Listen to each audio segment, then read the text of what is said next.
at the right time when people need it, like in all of healthcare, really prevents you many times from getting to the deepest end. So for many years, Georgia suffered from budget cuts and being underfunded, and that's just the reality. It's landed us, even with the settlement dollars, we're still somewhere in the high 40th in terms of, on the worst end of per capita funding for people with mental health needs, and that we can't solve that overnight. And the funds for the settlement agreement are critical, but at some point we really are eager to make a commitment to building the core infrastructure that exists.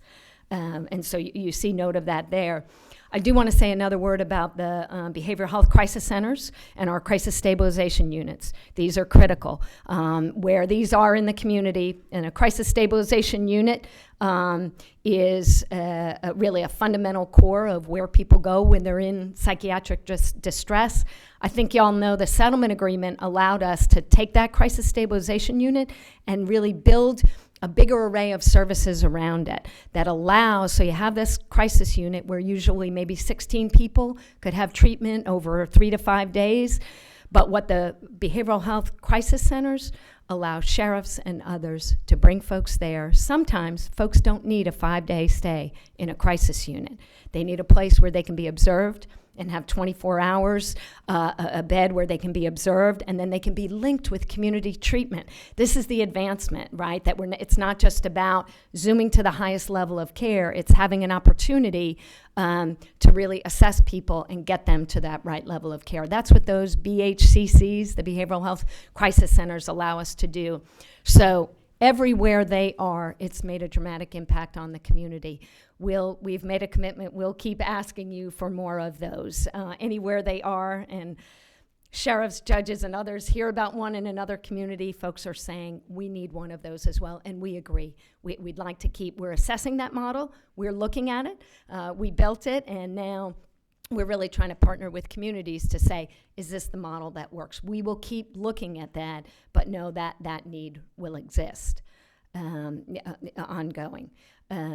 And another thing I believe I mentioned last time I was before y'all was to talk a little bit about the DD planning list and recognizing that's a challenge for us. Right now, that's a list of 8,000 folks that some of the work that needs to be done is ours.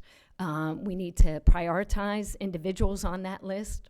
We do have a short-term list and a long-term list. We're trying to make sure we're identifying individuals in the greatest level of need in communities all over the state. It's complicated work. That's the part that's complicated. Our administrative efficiencies is something we're really attending to in the coming year, because we've got to make it easier for people as they get on the list. They're identified with a need. We've got to get them into service delivery faster, and we've got a team that's working very specifically on that process improvement. So I hope we'll be able to tell you more about that in the coming year. And then the final item on this slide is I want to be clear, the work that DBHDD does is highly dependent upon a provider network that can deliver and is paid appropriately. They need to recruit and retain individuals that can serve, and they need to be paid a rate that's fair for the work that they do. And after our rate study, it was agreed that they needed a rate increase. You all allocated those funds, and that provider rate increase is critical to our sustainability going forward. The status of that, I'm happy to give you, this is a day-to-day status update, and we talked extensively to the Department of Justice about this yesterday, because they asked us. Where this sits right now is that our waiver amendment that would allow that provider rate increase to go forward, that approximately 12 million, it's 11.9 million, that would allow that to go forward, that waiver amendment cannot be approved right now. CMS, we are awaiting feedback on a corrective action plan that has been put forward to CMS. CMS, Commissioner Berry and I met yesterday. As you well know, now that he's in DCH, that's in his hands. He's in active conversations with CMS. When we met with DOJ yesterday, we impressed upon them the urgency of the federal agencies talking together. There's no reason, Department of Justice is pressing us for having providers that can do the work, and we can't make that happen without the rate increase. So we pleaded with the Department of Justice to speak to their sister agency, CMS. We understand that DCH fully understands. Commissioner Berry absolutely articulated they will fulfill the corrective action plan, but separate the provider rate increase out. We're losing momentum, and it's critical, so the Department of Justice walked away with a plea from the state of Georgia, speak to CMS, because we really do need these funds. You all have allocated them, the providers have earned them, and we need it going forward. So that's the status update, and daily there's pressure around that issue, and please know we're doing everything we can, and we think that that's critical. And then the second slide just previews some other areas. Again, we talked a little bit about last time, and I'm happy to share more about these, but just to preview some of both what we really believe are the challenges and opportunities that are ahead. AD, again, that's addictive disease, capacity enhancements, and to say a word about that. I mentioned this last time. For that $171.5 million that y'all have supported and allocated over the last 5 years, in the original settlement agreement, addictive diseases were not a part of the discussion. It was mental illness and developmental disabilities. Now, last time we talked, I talked about, sort of the artifice of that, which is, even though there are separate service delivery and in some ways funding systems, people can have mental illness and addictive disease. So it's not as cut and dry as all of that. So we have priorities. We have engaged in a strategic plan, which has been when we engaged a lot of community members, providers, to really look at what does Georgia need to meet some of the addictive disease issues that we're facing. In addition, you all know federal money is coming down, and we've got there's actually a cross-agency team that's looking at how do we meet the SAMHSA requirements for the federal dollars that are coming down, and how can Georgia be poised to really jump right on that and make a difference, particularly in the area of the opiate epidemic and some other areas as well. So happy to talk further about that. It hasn't been a part of the discussion, just frankly, because it wasn't technically in the settlement agreement originally. Another thing that's on both our opportunity and our challenge list is continuing to make improvements in our forensic services. While we anticipate our hospitals of the future really are going to be for individuals with chronic mental illness that cannot be served in the community. We'll have enough crisis and regular traditional services in the community, and the hospitals will really have two populations: individuals with chronic mental illness, and then the forensic population, which we believe is absolutely the core business of DBHDD for people who are involved in the court system and undergoing, in some cases, rehabilitation in order to stand trial.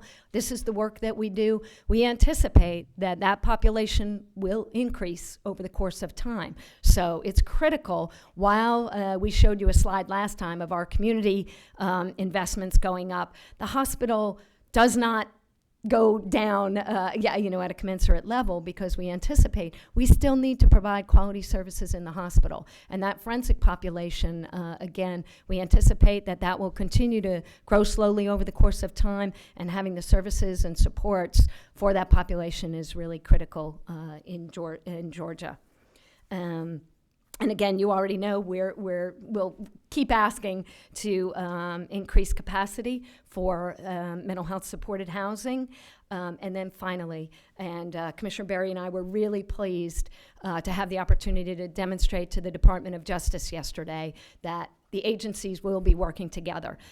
Commissioner Berry sat with us for the entire 3+ hours of the Department of Justice meeting. They are a co-signer in the agreement, and I think the commitment was palpable and real, and that's good for the feds to see. Most importantly, we want you all to know that I think you will see very active efforts for the two health agencies and in fact, public health and others as well, to be working and planning more closely together as we head into this uncertain environment of the future. So we'll absolutely be committed to continuing that. So that's a big quick run through my formal presentation, and I'm happy to address any questions that you have. And again, want to thank you for being here on a Friday. Well, thank you. We've got a few. Thank you. We've got a few questions, so let's get started. We'll start first of all with, I believe, Representative Oliver. Is that, or did you have your button punched? No, Harden, Representative Harden, Chairman Harden. Looking toward the future, do you have any feel for how much of a causative factor addictive diseases are in the mental illness? Or does the mental illness exist before the addiction? Because as I look at the way we're going with opioids at this point in time, and with some other drugs that we're considering making legal drugs, are we going to see a great escalation in the treatment because of these addictive drugs? So, thank you for the question, sir. It's such a critical question. And there are clinical and research folks that have been studying these issues for a long time. Although, to be clear, the opiate epidemic has changed part of that discussion and really accelerated the concerns about accessibility and people who start with vulnerabilities and then have access to illegal drugs. It really, you get this combined effect for people with mental illness and other challenges.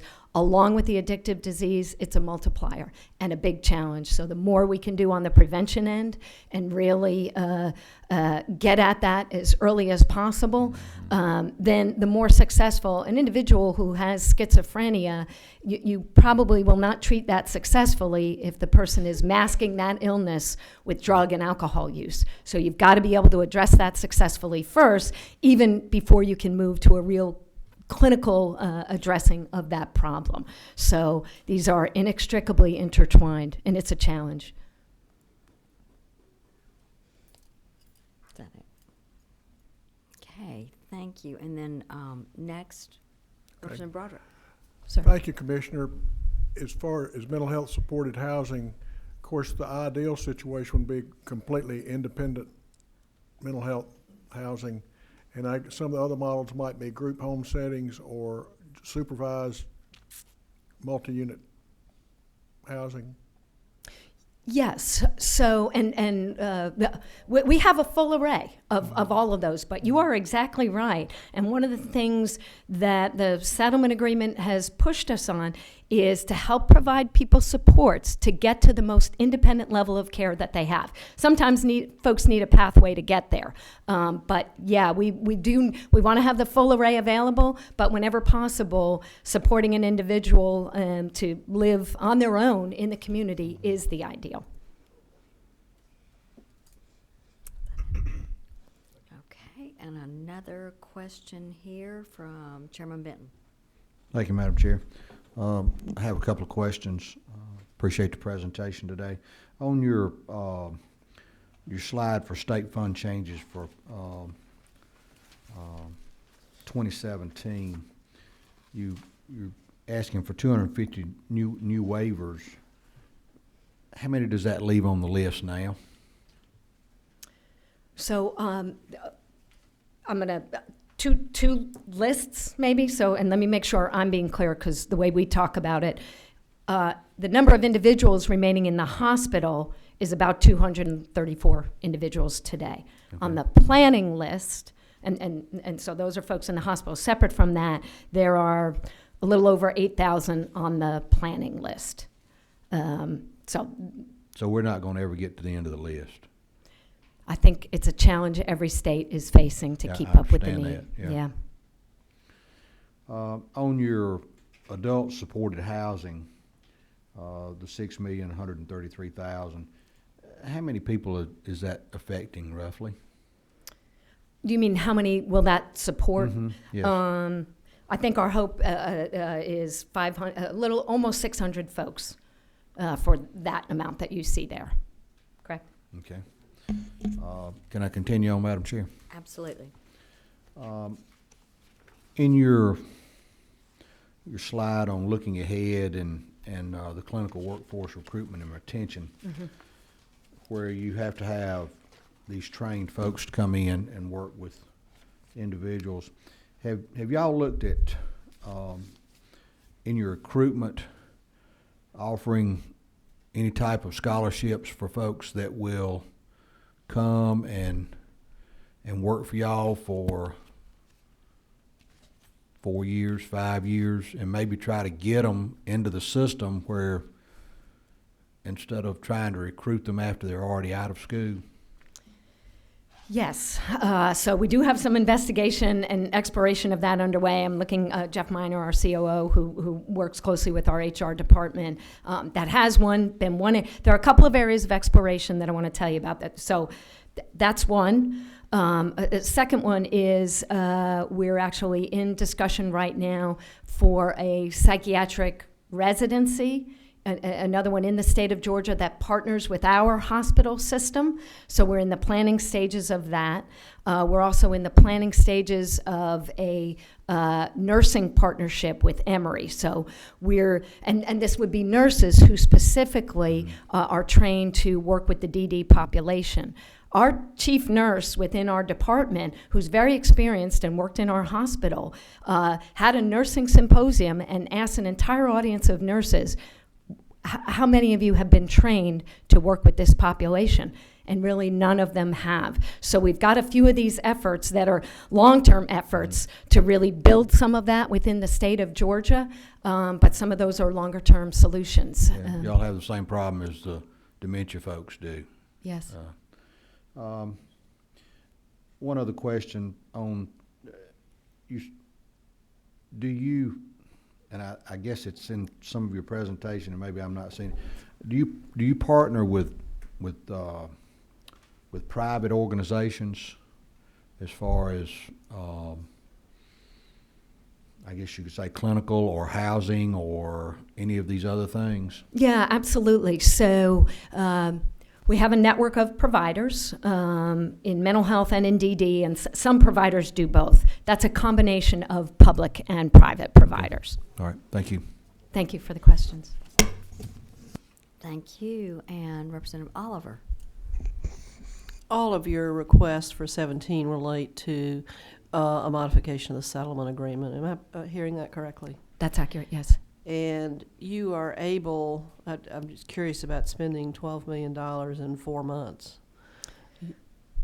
Obviously, the 250 slots, waiver slots, you must have already have identified those, have a place to go, and if you're going to house 500 people, those must already be identified. Otherwise, I don't see how you could.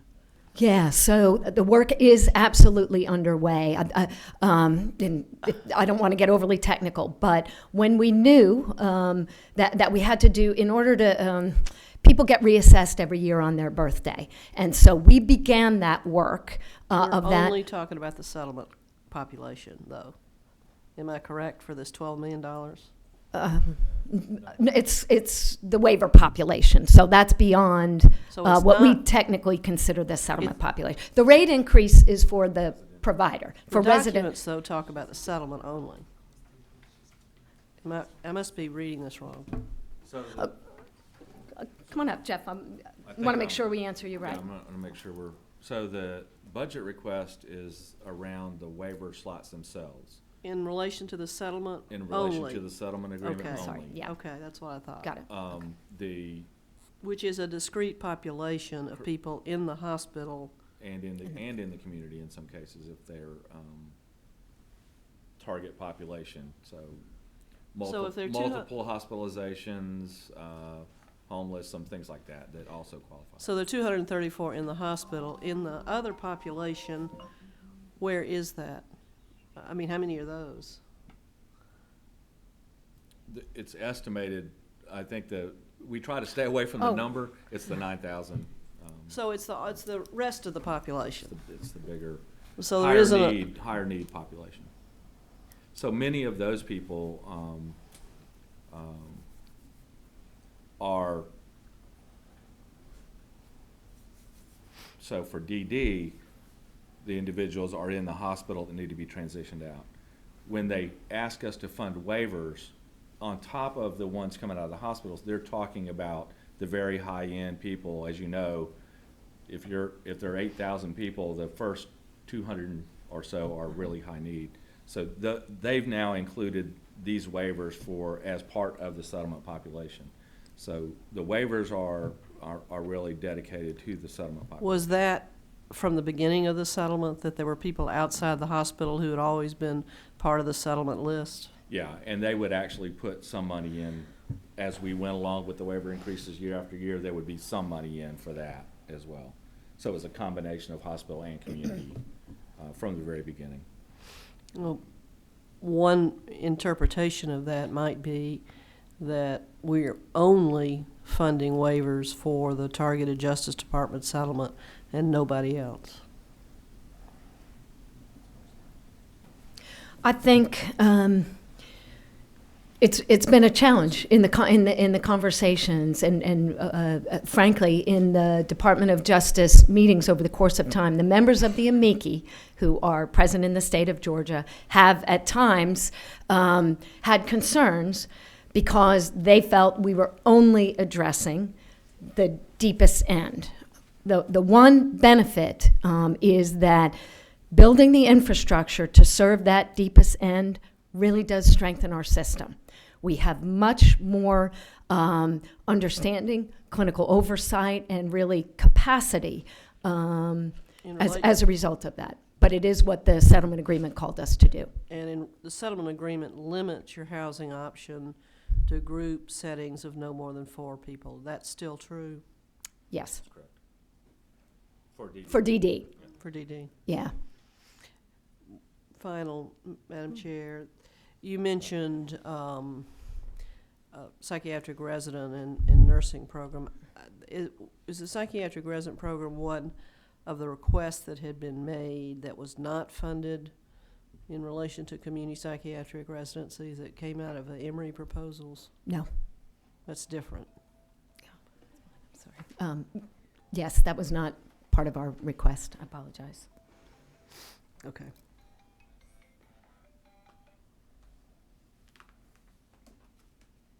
Is that it? Mm-hmm. Okay, I think what might be good just for the group to understand is when you talk about deepest or greatest need, kind of define that for us, just briefly if you can. Okay, so I'll talk about two different versions of that, okay? So imagine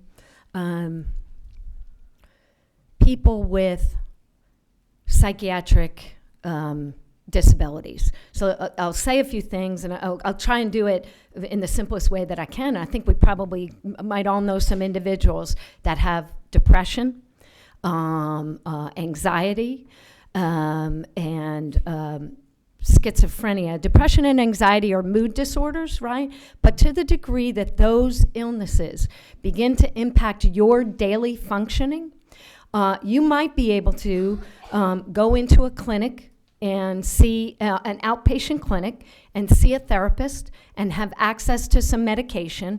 And if you do that on a regular basis, that might address those symptoms that really help you return to functioning, be able to work and engage in school, community, and life. Schizophrenia is a thought disorder where you might hear voices or other things. That too is an illness that with the right treatment, again, in an outpatient setting, you see a nurse, you see a doctor, and sometimes there's talk therapy, there's medication, there's any combination and life skills training that might help you just through a monthly group session, individual session, allow you to maintain a life in the community.